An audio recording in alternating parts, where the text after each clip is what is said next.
Hello, this is Granny speaking. I would like to introduce you to my friends. My big black dog Ebony and my little brown dog Lucy.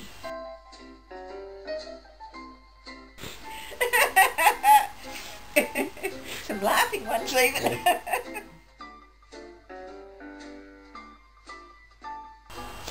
This is the story of Mog the Forgetful Cat, written and illustrated by Judith Kerr.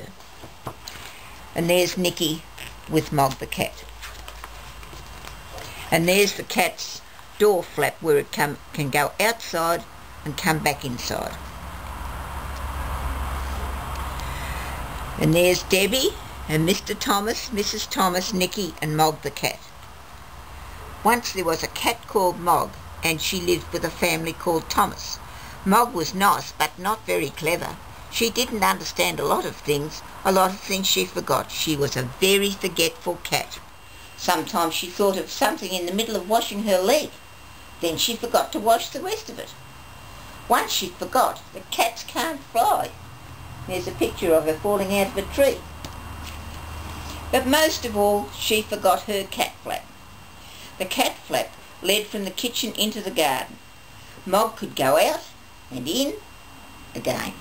It was her own little door. The garden always made Mog very excited. She smelled all the smells, she chased the birds, she climbed the trees, she ran round and round with a big fluffed up tail, and then she forgot the cat flap. She forgot that she had a cat flap. She wanted to go back into the house and she couldn't remember how. In the end, she sat outside the kitchen window and meowed till someone let her in. Afterwards she could always tell where she sat because she's broken the flowers down.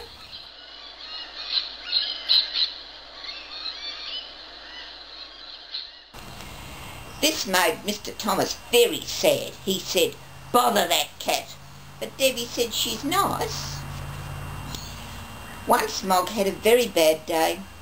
Even at the start of the day was bad. Mog was still asleep when Nicky picked her up and he hugged her and said, "Nice kitty." Mog said nothing. She was not happy. Then it was breakfast time. Mog forgot that cats have milk for breakfast. She forgot that cats only have eggs as a treat. She ate an egg for her breakfast. Mrs. Thomas said, "Bother that cat." And Debbie said Nicky doesn't like eggs anyway.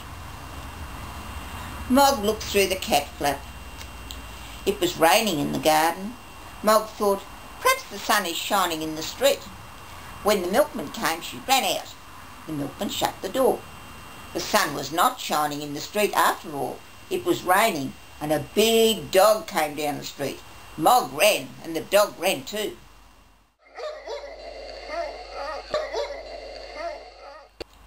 Mog ran right round the house and the dog ran after her. She climbed over the fence, she ran through the garden and jumped outside the kitchen window. And she meowed a very big meow, very sudden and very loud. Mrs. Thomas said, "Bother that cat." And Debbie said it wasn't her fault. Meg was very sleepy. She found a nice warm soft place and went to sleep. There she is sleeping on Mrs. Thomas's hat.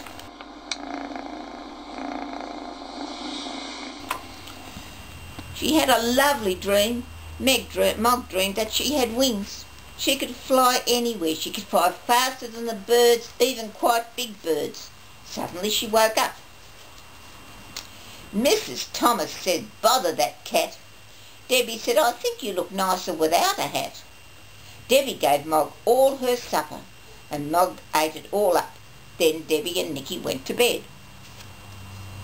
Mog had a rest too, but Mr. Thomas wanted to see the fight. There's Mog sleeping on the TV with his tail over the TV screen.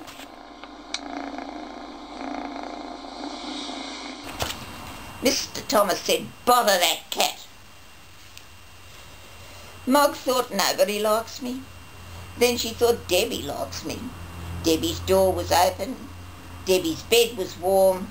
Debbie's hair was soft, just like kitten fur.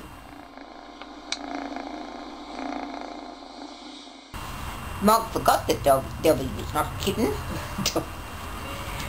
Debbie had a bad dream. It was a dream about a tiger. The tiger wanted to eat Debbie. It was licking her hair. Debbie shouted. Mog jumped. Mr. and Mrs. Thomas said, "Bother, bother, bother that cat." Debbie said nothing. She was still crying because of the bad dream.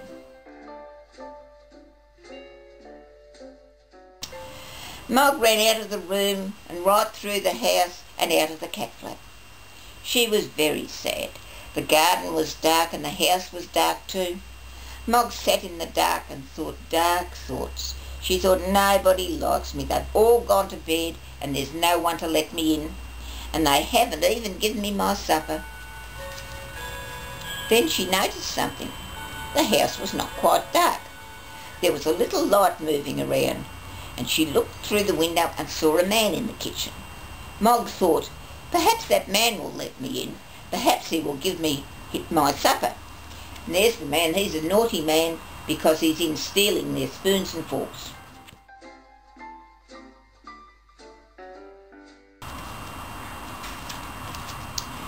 She meowed her biggest meow, very sudden and very, very loud. The man was surprised. He dropped his bag and it made a noise, and everyone in the house woke up. Mr. Thomas ran to the kitchen and shouted, "A burglar!" The burglar said, "Bother that cat." Mr. Thomas telephoned the police. Debbie let Mog in and Nicky hugged her.